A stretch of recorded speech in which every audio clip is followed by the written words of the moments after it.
Hello, ladies, gents, and NBs from all around the globe. This is Black Bakara here, and this is my first video on YouTube. I hope I don't completely butcher it. I am a fan of and do consume a lot of Breadtube content, be it the video essays, the commentary channels, even the debate bro stuff sometimes, and anyone who's been around the breadtube sphere knows that a discussion that keeps popping up every now and then is how quote unquote white breadtube is. And I do agree with the premise of this argument, but I feel like there's something missing from this discussion. I think the issue is that breadtube itself is more than just white, but heavily skews towards a Western hegemonic view of what leftism is. Creators like F.D Signifier and Blaque have made excellent videos about why Breadtube is so white on their channels. And today I'm going to be specifically reacting or expanding to F.D Signifier's points in his Breaking Bread video.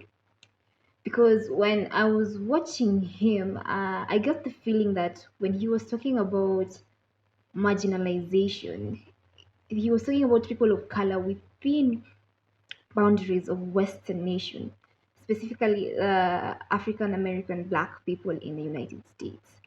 In as much as POC in the global north do not see themselves as part of Western hegemony, I'd argue that they are part of it, just that they come last in the hierarchy of who matters, basically. And I'm not equating them to the white supremacist hegemony of Western imperial powers. What I'm saying is their proximity to empire has afforded them some benefits that the rest of us in the global south simply do not have access to. Think of the many discussions on systemic racism after George Floyd protests and the popularization of the term systemic racism. I didn't see a lot of discussion on the systemic racism of imperial Western countries towards African countries. That's like a way bigger thing in the grand scheme of things if you think about it for a second. So the systemic racism was only discussed in the context of the policing systems, the redlining, the class warfare within boundaries of Western nations like the United States, Britain, Canada, etc.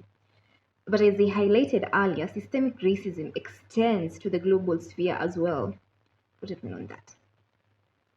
So basically, the point is these discussions are not intersectional and focus on issues affecting those within Western nations in an age where global capital and geopolitics exist. And I do dare say that Black people in the West, specifically those living in the United States, have for better or worse monopolized the politics of blackness. I.e., there's a lot of discussion about the slaves shipped to the West and not much about those enslaved within African nations by the colonizers. So the rest of the global South are like completely excluded from what is Western. And there's a huge blind spot for this in the Western left. Yeah, so that's basically what I'm going to try to uncover today. I hope you'll enjoy my deep dive.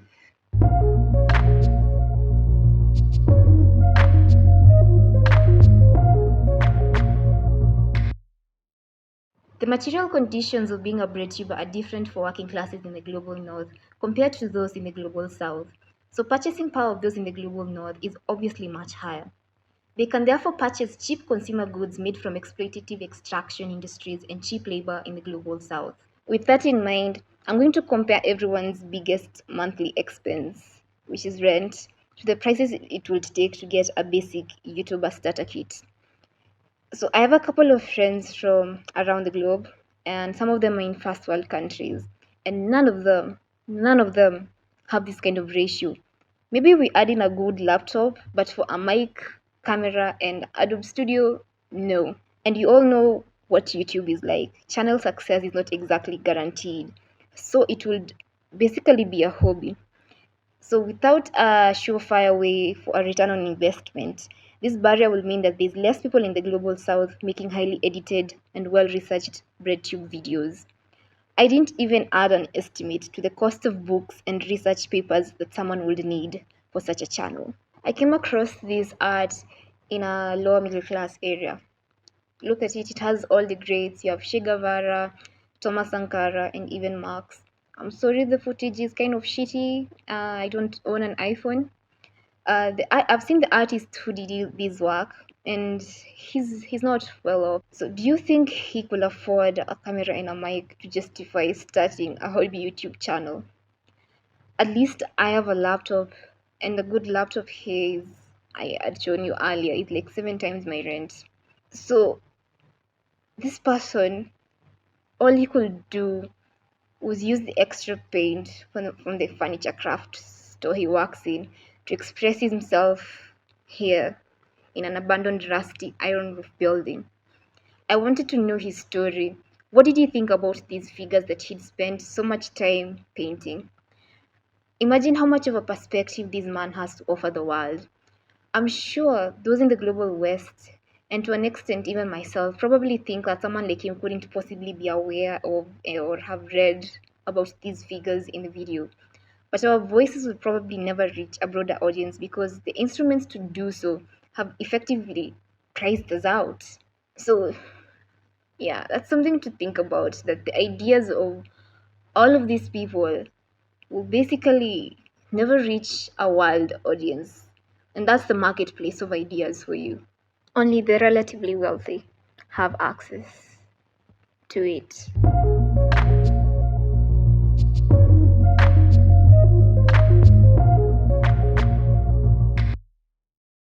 In the popular imagination of the West, even with frequent disclaimers not to refer to Africa as a country, you can't deny that the average American, Canadian, or European person thinks of Africa as this vast wilderness with some shanty slum developments, and most people live in mud houses in rural areas.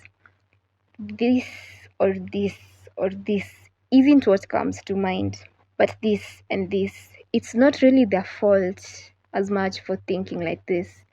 The West exports a lot of its media, but the inverse rarely ever happens.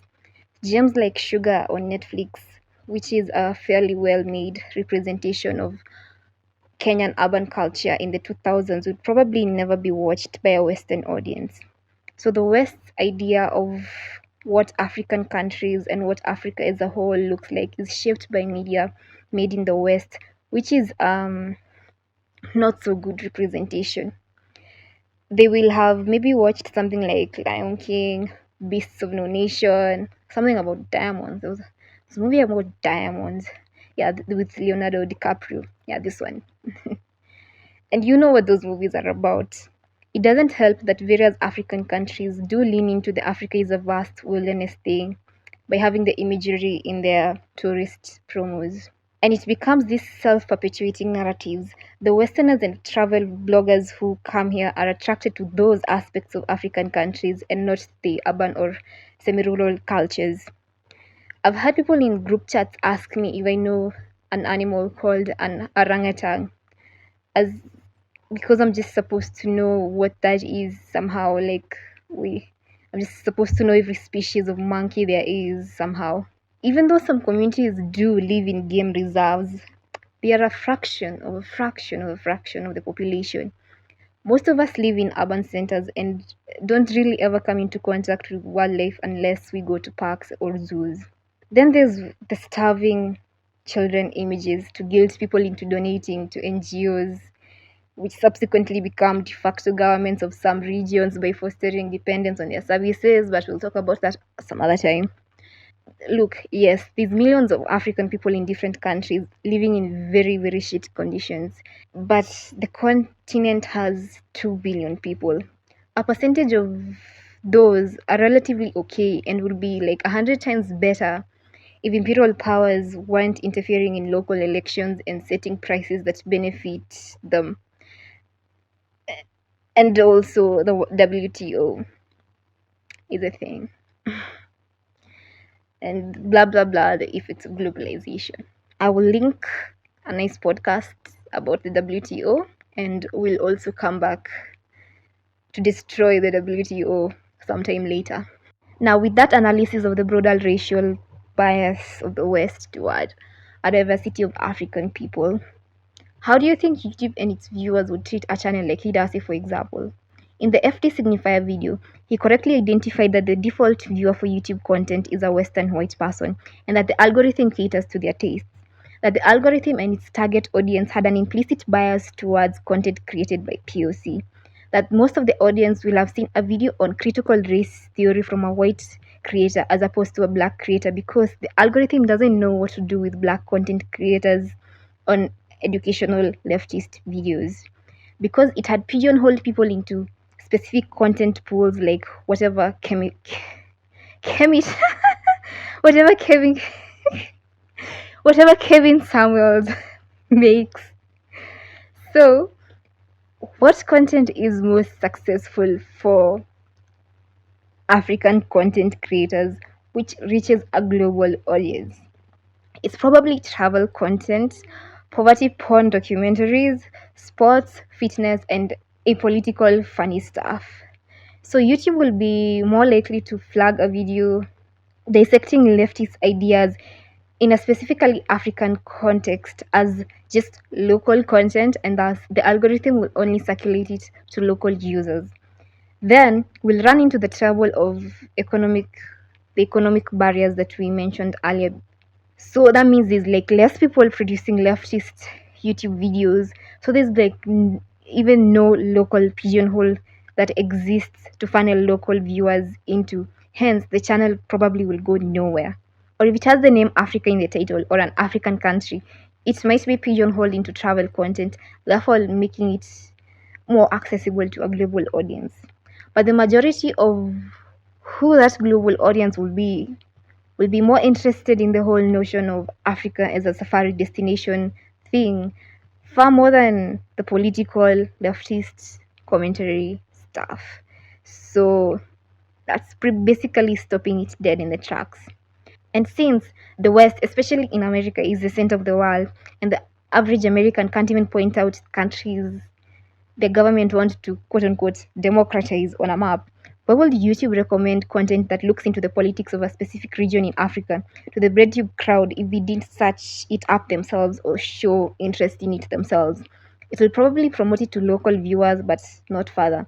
Then, if somehow the pigeonholing doesn't happen to the video and the video reaches an audience that consumes Breadtube, what do you think happens in this space for leftist intellectuals?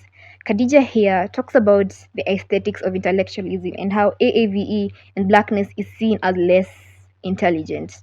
The default voice for intellectual discourse is the American neutral voice, or that British Nat Geo voice.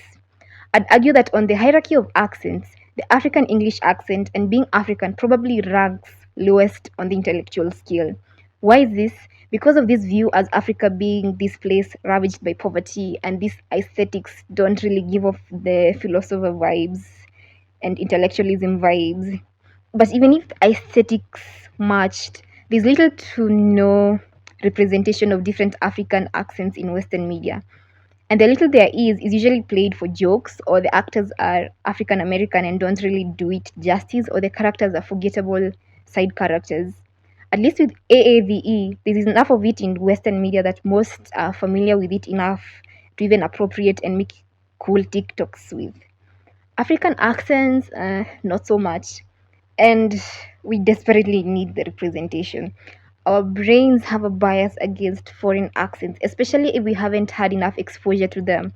This could mean that in a Western country, if you have a white voice, you're more likely to be picked for a job than an equally qualified Ghanaian immigrant with a very heavy Ghanaian accent. Ghanaian accent. I'll link a study in the description that kind of covers this. And like, let me give you like a short story.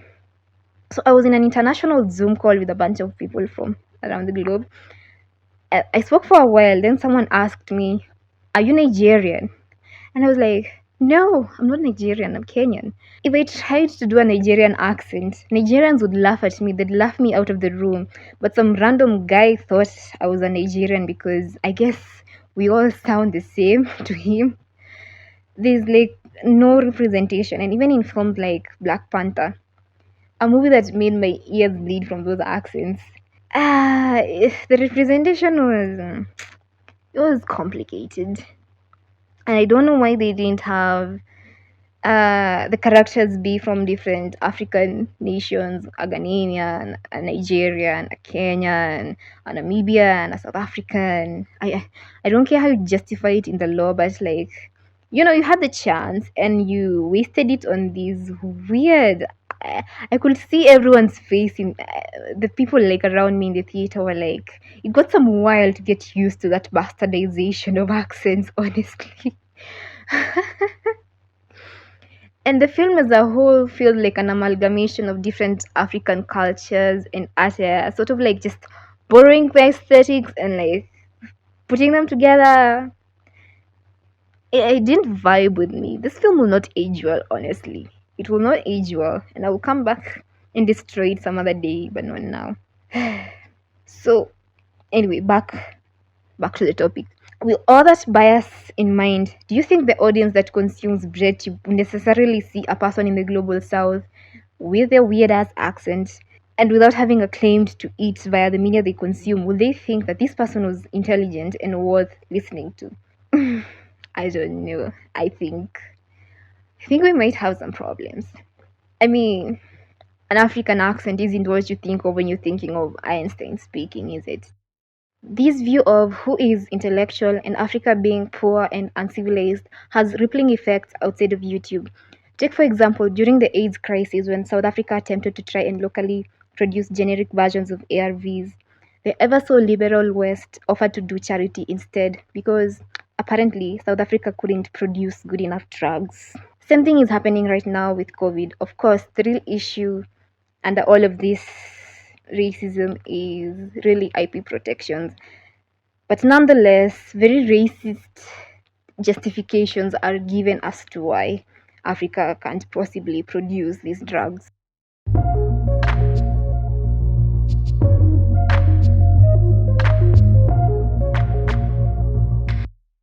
This one I can't really fault the Breadtube crowd on so much.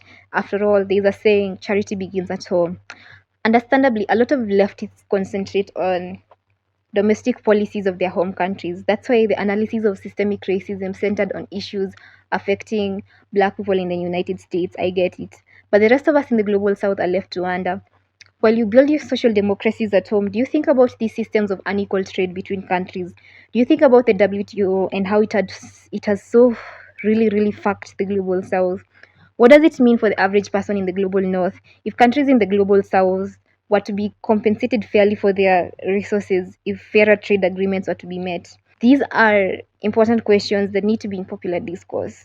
What will be the immigration process when millions of refugees flee from climate change related issues from the global south to the global north? In the imperial core, with a discussion like abolish or reform institutions that affect the lives of so many countries in the global south, like the IMF and the WTO, will those discussions ever become mainstream, like the anti war or abolish the police movement? These questions are targeted at leftists living in the West specifically because they are more prominent on the platform. They have some level of influence in the quote unquote marketplace of ideas within the imperial core. The policies and actions that are taken in the imperial core do greatly affect the periphery.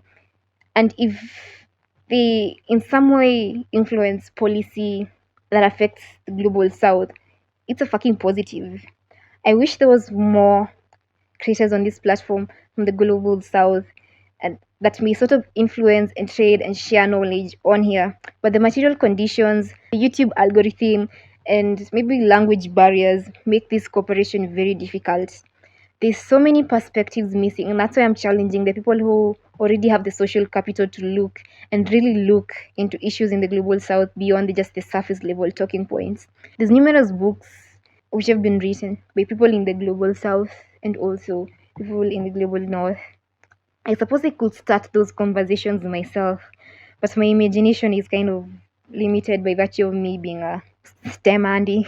The rest of the world, at least English speakers, watches on and we understand American hegemony. As the great Hassan Piker once said, America's greatest export is culture.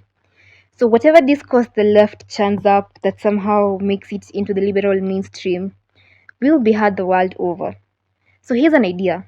The next time anyone has an impulse to make a Ben Shapiro can't make his wife come video and he's wrong on XYZ because blah blah blah, please make a video on this or this or this instead. You have access to the consumer goods, the academic journals, and the research and the books that those in the global south cannot afford. Please just start the discourse. Seek non European leftist schools of thought. And so I'm gonna highlight my faves. I really liked episodes on Citations Needed, which covered and really even educated me about issues in sub-Saharan Africa. I started to wonder why there isn't more of this from the online left. If there is more in-depth analysis of issues in the global south and people in the imperial core are educated enough on them, maybe the next pandemic, many more voices will be willing and aggressively push for, even if it's temporary, to abolish IPLO fast enough during a pandemic.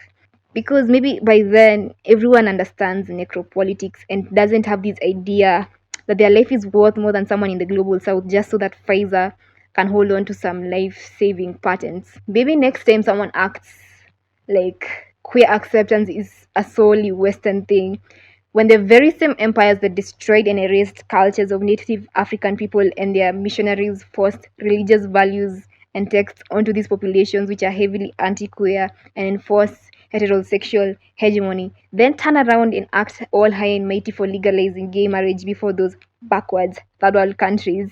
I'm not saying that Breadtube shouldn't talk about domestic issues or that those issues are trivial. I'm saying that there's a need for more international perspectives, since for a long time factors are in their favor and will continue to be in the favor of those living in the global north.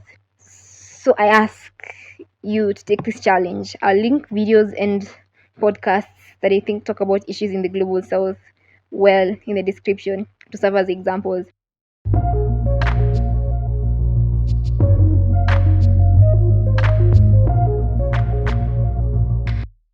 I've said what I needed to say for scripted content. From here on, it's unscripted and just my rambling. So feel free to click off the video. But before you do, like, subscribe, comment, and is there anything else? Yeah, do the things that you do on YouTube. So I want to discuss future plans for my channel and my experience making this, and maybe other stuff that just pops up. So I've been making these essays since September last year. It's just it's been an on and off thing. I'm not so eloquent in speaking. I don't know. I'm kind of an introvert, so I don't do a lot of public speaking. So my speech pattern is not exactly the most eloquent. So I started it so many times, then gave up, and then you should see my recording setup. It's the most horrendous thing in the world. You can basically tell the audio is not as good as most good channels here on YouTube, and that's because the praises I showed you earlier in the material conditions section. If I was to live stream, you guys would just know how bad I am at this. Anyway, I don't know if this video will get any traction. I don't know. I really don't care. I'm just challenging people to expand their worldview. I want all these in-depth analyses of things happening in the global south, since everything is just centered on the States and Europe. And the Ukraine crisis. My God, did we have reactions? The journalists were just they just went mask off. They just fucking went mask off. And I do appreciate that sections in the left are why do we not say these things about Yemeni people? Why do we not say these things about Palestinian people? Why do you not say these things about basically anyone that is non-white? Why do we not say these things about most things that are happening in the world right now? It's a mask off moment for the culture. It just shows you where people's allegiances are, and it's kind of sus, not gonna lie. I don't really know what to say. I forgot half the stuff I wanted to say. Oh, and my essay writing skills, I'm like so insecure about them. I'm like, I don't know how to edit. I'm new to these. I'll probably repeat some points that shouldn't be repeated. Like maybe I'll get better at this editing stuff and just like trimming down the message and like getting the points across. So forgive me if you felt like some parts of the essay were like repetitive. I kind of felt that they were. Some of the time then I saw like what I was trying to say and I'm like, no, I can't cut that out. So just like forgive me, I'm an amateur. Don't just like I'm taking baby steps, okay? I'm taking baby steps. So oh yeah, I wanted to discuss future plans. So I wanna make a WTO video, just like destroying it.